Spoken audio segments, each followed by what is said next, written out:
Good afternoon, Karen Bonifilio, Outer Realms, Inner Journeys.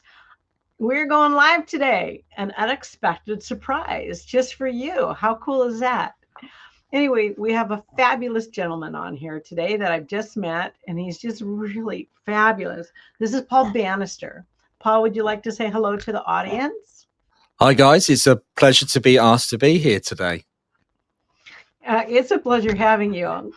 So Paul is a psychic medium, and he is in the UK. So he's across the pond from us. Paul, would you like to tell us a little bit about yourself? Yeah, sure. Yeah, as you said, I'm a psychic medium, and I'm kind of uncomfortable a little bit with the whole psychic medium thing because I believe we're all mediums. But moving on quickly, yeah, I've been working for Spirit for about 20 years now, but only recently full time the last few years, and there's been no looking back. So, and to be invited on your show, Karen, during the live I'm really excited. It's going to be good fun. Me too. Me too. Yeah. So yeah, I mean, I got into mediumship very long story, and I know I've got my page linked to this, and so some of my guys that follow me will know my story. But really, for me, it kind of really kicked off after I had a bit of a life-changing event. I had a brain tumor back in '97 that turned out to be not as bad once it was operated on. So it was after that, Karen, that it all started for me. I started to connect with Spirit. I was kind of pushed that way, but I was very hesitant. I had a very a good job. I was working hard, lots of hours, doing the usual, the mortgage. My son was just born, and yeah, so I've been told that I need to start working. I was meant to work in this way when I went to visit a local medium because the house that we lived in was really haunted. But what I didn't realize, they were actually trying to connect with me and ask me to work and bring my mediumship through so I can. Apparently, I'd made an agreement to work in this way. I don't know if anybody else has had that experience where they've been told they've made an agreement with the spirit world before they come here to work in this way. So for me, it was very much a shock to the system, and it took a little while for me to process that. But then I went down a kind of different avenue where I went into healing modalities, looking at spiritual healing and understanding and processing how energy works to understand that connection with the spirit world. Because I never truly knew where I was going and what direction I was going in. But in 2005, I started to read for people. And then in 2015, I did my first for my first public demonstration of mediumship to about 100 people. I wasn't on my own, but it was a bit of a shock of about 100 people in the audience, but loved it. And kind of gone on from there, really. But that was kind of a late bloomer if it's just within the last 20 years. Yeah. Yes, although as a child I was always aware of spirit, and I assumed that was because of my next door neighbor. Her son was a friend of mine. We're around the similar age. We literally we've become very good friends, and he was the closest thing I had to a brother. I had two older sisters, so having another young man my age, we grew up together. We did everything together. But his mum was a trance medium. So there was a lot of activity in the house. And there were times where Pam used to go into trance. And I remember one particular evening where her guide came through and spoke of the different levels of the spirit world and the music of the spheres. And it was a real education. So I'd kind of grown up with it, being around it. But little did I realize that was kind of part of my education. I was in the right place at the right time, I guess. You were supposed to be there. I was supposed to be there. Yeah. Absolutely. And the trance medium, that is, I love that vein of it. Yeah. Also, this is a live show, so if you have questions, bring them on, and you have access to Paul, and you can't get too much better in that. So, yeah. Absolutely. It looks like we've got people coming on from all around the world, from South Africa, from New Zealand. Brilliant. It's great that we can I reach saw out to that. so many people. Hey, Kayla, nice to have you here, and thank Yeah. you for staying up. Okay, Yes. Kayla's got a question for you, but I Okay. think Okay. if Spirit has any messages for her.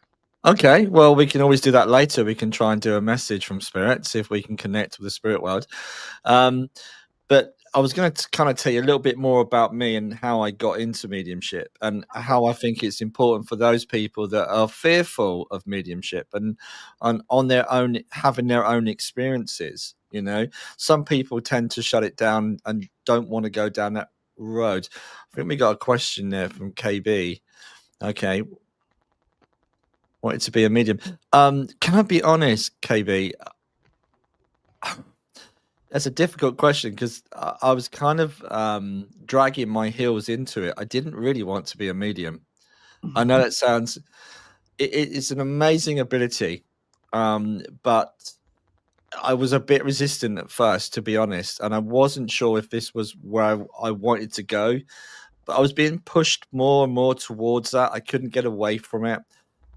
Of course, now that I've been doing this for some time, it's, you know, I love it. I mean, there's so much around mediumship, and the potential for healing for people is just phenomenal. You know, bringing their loved ones through, being Healing, able to yes. connect. You know, but that took me, even in that process of believing this was real, not part of my imagination. That was a process. That wasn't something that happened straight away, that I was completely believing in this. I still had to get through my own self doubt, my own issues in terms of, you know, is this my imagination? We're all told as children, oh, you've got a Oh, vivid imagination. mhm, Oh, you're dreaming this up. So mhm. yeah. So it's a process of going through that. And I think once you understand your mind, and once you understand how it works, for me, I had to break it down and understand the mechanics of mediumship to give it you know, well, just to believe in it, really. And that was a process, Karen. And I remember the first time that I could absolutely say that I've had connection with somebody from a different dimension, and it was the magic that I remember that I felt after that moment. Oh my gosh, I've just connected with somebody else's loved one from a different dimension that has left this particular reality. And that took a little while to process and to absorb. Was that a full body feeling that you got when you were able to connect with someone? Absolutely, but it was also I was surprised with. There's this little piece of me that was like, I was aware of, like, there's a high. I don't mean to make this sound kind of belittle this in any way, but there's like a high magic that is beyond perception in the creation of the connection, if that makes sense. Mhm, So mhm. it's in that moment that we connect. There's this wonderful magical experience that brings, you know, the blending, the different levels of Mm. blending that we sense. And the more that Yes. we relax and we open to the possibility, the more we can sense that connection, the physically, emotionally, mentally, how, you know, the different levels that we can then, once we open our mind to that possibility, that we receive. And it's so intense at times, and once we let go and look to understand the process, and not to let the mind get in the way as well. There's a lot of misconceptions around the mind. Someone asked a question, I just realized, and I've been talking, Karen, It's really. okay. I don't want to interrupt you. So, Cal, here it is. Okay. I'd And I, love to know how you do if you shut down your gifts, like mediumship or psychic ability. okay. Okay, so quite simply, one, I've got a great sense of humor, Mhm. and you have to develop a good sense of humor, because you will come across really difficult situations. And one of the most difficult experiences I have with mediumship is I was a father that brought my children up on my own. Um, and the idea of losing a child, or one of my children, is something that and being able to connect with a child, bringing that through is amazing. But yeah, sorry, I've gone off on a tangent, haven't I? But in terms of shutting that down, I don't shut it down. I just do everyday stuff, if that makes sense. I watch football, okay? And the team I support are so bad, we always lose. So, I go and make myself a cup of tea and cheer myself up because we lost again, that kind of thing. So it is about maintaining, having a good kind of, I think you've got to have the right mindset. And I think it's really important that you do have to not lose yourself in mediumship. We spoke before we went live. I've got a lot of things on at the moment, and you said something to me, Karen. You were like, Paul, what about you and your time? So yeah, it's really important that we must find that time for ourselves and just do things that you enjoy to do. Have a nice little balance then. Yeah, absolutely. I keep watching these wild camping stuff, or these guys on YouTube that go out and live in this. I kind of fancy a little bit of that, going up a mountain, see if I can survive a couple of days. So if you don't hear from me again, you know where I am. Right, I'm somewhere up a mountain in the snow, shivering around a little campfire. So come and rescue me. Take a beacon with you so people can find you if something happens if you go off the grid. Yeah. I have found with the abilities, the psychic and the mediumship, that you also have to have a lot of trust in yourself, and that you are receiving spirit. Yeah, and that again, that's a great word. How many times do you hear, "Oh, you must trust, you must surrender," but again, you have to have that connection in terms of understanding how your mind works. And there's many different ways. People always say meditation, but it's not just meditation. We could be gardening, we're going for a walk. It's very similar. So you'll get messages when you're just out and about from spirit and no, you kind of have to be careful because you want to be able to go and enjoy life without being bombarded with messages and connections. And that's really important, that you have a kind of a discipline, that you're not going to work in certain situations, because you do have to have your own time. I don't know about you, Karen, but for me, when I work, like for example, if I do an evening of mediumship that's 2 hours, the next day it takes me a little while to kind of just relax, get my energy back. It's not something I can do just straight away. There's a process for me. Yes. Yeah, there is a process that you have to go through to kind of get back. I understand that. Yeah, guys, we'd love to do reading. We haven't got much time on here, guys. We've only got about 30 minutes, but any questions you'd like to ask if you're developing as well, guys, keep asking for messages. Sorry if we're not going to get to you for messages, but yeah, sorry, Karen, I've gone off on a tangent again. I love tangents. I do. I'm always taking travels when I talk with people. Oh gosh, I'm sorry that we can't give the readings, but I can understand that. Yeah, it's that time of night. Everyone wants a reading. It's that time of night. People are over in Europe. I think it's about 10 o'clock here in Europe. In the UK, it's about 9 o'clock. So thank you for joining us, guys. But we'd love to do readings. But any questions you have with your developing medium, or even if you have anything around any experiences, because we love to hear it. I always am getting told about people's experiences. And I laugh because people say, well, I saw a ghost once, but it's not very common. It actually is quite common. People's experiences. And I wish I had £1 for every time someone said to me, I've seen a ghost. Yeah. Well, and ghosts come in many different forms too. Can you answer that question for Brooke? If she can tell if there's anyone around her. Yes, it's interesting. Even my son is saying, "Go on, Dad, do a message." He's so rude, my son. He's enjoying this, isn't he? Adam, I applaud you. Yeah, I think that he should do one too. Oh, there's one here from Carol. Hi, Carol. My son went out. Sorry. Go ahead. My You go son went ahead. out one day, never come home since in a spiritual journey. I've connected with him and sadly not been able to yet. As this guidance for you, could you give me how to do this? Um, uh, Depending on time when he passed, I'm assuming he's passed. He went out one day, never came home. Okay, so depending on when he's passed, how long ago, sometimes that's the thing as well. I don't know if you've felt that, Karen. It can take a little while for them to come through. And I Hmm. was talking to someone today that I tend to connect when they've just passed within the first 3 months around the funeral. And Yes. then afterwards, it's almost like they go and come back. My dad took about 5 years to come through. I didn't hear from my dad at all. And it took 5 years. 5 years for your Yeah, dad? 5 years. Yeah. And Carol Wow. just said, yes, 6 years ago. So it's been some time.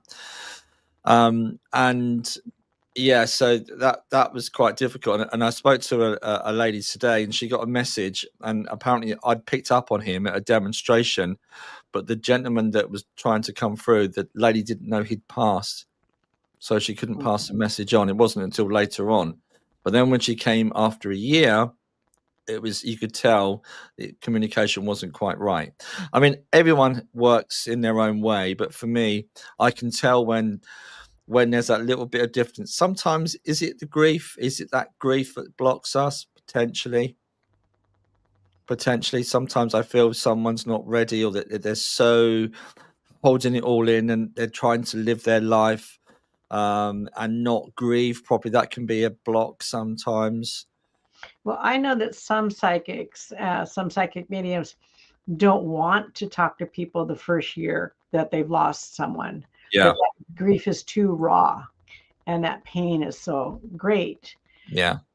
So I don't, how do you feel about that? Do you prefer to wait to connect, or if that Um, person I've, wants you to, you well, can honor that? I mean, I believe the grief process, according to certain people, they believe it's around 5 years, because Raymond Moody did a great Zero. study with Life After Life, his famous book around grief, and the grief process can take around 5 years. Personally, I think grief is a difficult subject because obviously it's personal to everybody. But I lost my best friend in 1997, but I still feel that pain even today, and that's been a long time. And same for my father; he passed it in 2010. I still feel that pain. Yeah, and we're so sorry. I'm so sorry for those that have lost people on here. Mm-hmm. Um, we asked this. I think Rhonda asked a question as well. I saw earlier. I normally feel things around me. Oh, thank you. What's the best advice you can give to someone whose young child has started to say they talk to someone? Don't shut it down. Me personally. How about you, Karen? Oh, don't shut it down. Listen to them. Ask questions. Yeah, Uh, they'll provide you with a lot of answers. And just have a conversation like it's just normal. Yeah. And just really cultivate that. And when they're not talking about that person, say, have you had a visit from, whomever it is, and just make it as normal as you can. And, any way that you can build that child up and let them think that it's normal. It's normal. And not to be scared of it and to welcome it. yeah, and yeah, absolutely. The problem is, if we can influence children so much. Mm-hmm. A client came to see me. Their child was around 3.5, and interestingly, her son would say at times, "Mummy, I love you, but my last mummy, I loved her more." Oh, no. Oh, It's that not would kind of gonna go hurt. down well, is it? That's not going to go down well. But No. from my understanding, and a neuropsychologist, Peter Fennick, he did a lot of study into children's psychology and these experiences, and they Mhm. generally children tend to lose these memories around 6 or 7 years old, so they will fade. But there's been a lot of research into that, and very good scientific evidence that's been proven. People have gone back and investigated. There was a famous case in Scotland where a little boy Mhm. had a life on a in Ireland or near Ireland, and the only way to get to this place was by aircraft. And this young lad was born to his mother, who was single, and they lived in a high rise flat in Glasgow. There's no way he could have known of this island and the access, and he actually drew the house he used to live in. So I yeah, think this is incredible and fascinating. yeah, yeah. My son came to me right after passing. Absolutely. But again, in my experience, I find that they'll stay around to say goodbye for the funeral, and they can take 2 or 3 months before they actually. There must be a healing process involved there somewhere where people have passed over, but they generally come back. And again, it could be linked to the grief process. I'm not 100% sure, but I have a theory that when a connection comes back, it's more to do with us and when I we're agree. ready. I agree. I think sometimes that grief is so heavy that they cannot get through. It's just hard to penetrate. Yeah, Alison, again, I'm so sorry, guys. There's a lot of people sharing their grief on here and their lost loved ones. We really appreciate your expression, and we're sorry for your losses, but it's good to talk Yes. about these things. Yeah. Hmm. Oh gosh, someone just said their mum passed in November, but I haven't felt her around me. She's actually crossed over. Yeah, in my experience, I don't believe in that process of people get stuck. So don't worry. Okay. Past life recall is very fascinating. My gosh, guys, you're so interesting tonight. There's a I lot of know they are. They have some great questions. comments and great questions. Yeah. Normally, I feel things around me when I'm struggling myself or going through a tough time. Is that normal? Um, yes. And I believe sometimes when we take our mind away from everyday life, even silly things when we're in the shower, we can connect with spirit because it's when we least expect it. Right. Yes. Hmm. Because our minds are constantly in this three-dimensional reality that we have to get up and go to work in the morning, take the kids to school. When we take time for ourselves, is that opportunity where they can reach us and connect with us. So Hmm. it's important that we give ourselves time to make that connection. Yeah. One thing I have found too for myself, I keep a journal, I keep a log of all the times when it just comes happenstance. Because I don't know about you, but I forget. I forget that, oh, my husband did this or my mom and dad did this. And it's really comforting to go back and to read that and to see, oh my gosh, they have reached out to me. And I think dreams are a wonderful way for them to come through also, to be in that state and then they can come through. And I remember actually feeling touch from my dad and from my husband in a dream state. Yeah. Very, very comforting too. Yeah. So know if they come in your dreams, they are with you. I agree. I absolutely agree. And that was one of the first experiences I had with my own father was through a dream state. Mm. So, and it was interesting. Janet and Avril, hi Avril. This is a child I'm concerned. I heard them talking one evening saying that what we would do with me, I thought it was going to give me away. So I think I shut down. Oh my And gosh. the problem we have with that, we get into fear mode, and how we process things as a child can get in the way sometimes. So Hmm. I do believe that mediumship is part of the human experience. I believe it's just another part. It's very closely connected to our intuitive self. Once we understand more about our intuitive self, we're able to open the doorway to the mediumship. But So even though she shut herself down, she could explore that now yeah, through training and with guidance. Oh, absolutely. Miguel, hi. Hi, Good to see Miguel. you. Hi, Lou, as well. Good to see you on here, guys. And Rhonda's put, is there any meaning behind birds flying into windows? So this is my sense of humor, Rhonda. I want to say no, they just don't see where they're going, bless them. I don't think anything. I know there's old wives' tales where a bird flies into the house and it represents death, but I'm sorry, I don't subscribe to that. But it might be a personal message from someone, it potentially, but I don't. I personally, doesn't feel right. Doesn't sit right with me. Well, I'm going to give you a little take on that. I don't know if this is accurate or not, but my last house was a two-story Yeah, and huge windows, and they had the reflection of the trees. So the birds were confused, thinking that the windows were trees, so they would fly into my windows. But then I also know my husband was sending me the birds. So, uh, Oh, okay, okay, okay. And again, if it's personal to you, absolutely. There was a lady, sorry, Kelly. Kelly's working really hard with his messages. Give a big shout out to Kelly. she She's doing is, isn't she? She's in the back. amazing. She really is. There was another lady just before that said that she tried. Oh, it's Jeanette. I try so hard to connect and have more experiences, but get disappointed when they don't come to me. Sometimes we can get into a frustrated state and we end up getting the frustration rather than the connection. Think of it like this: connecting with that, take away the wanting and the frustration and look at it like a child at play. This is fun. I know Mhm. it might not seem like fun because we want it so much, but when we get into that light-hearted state, we open, and it helps us to connect.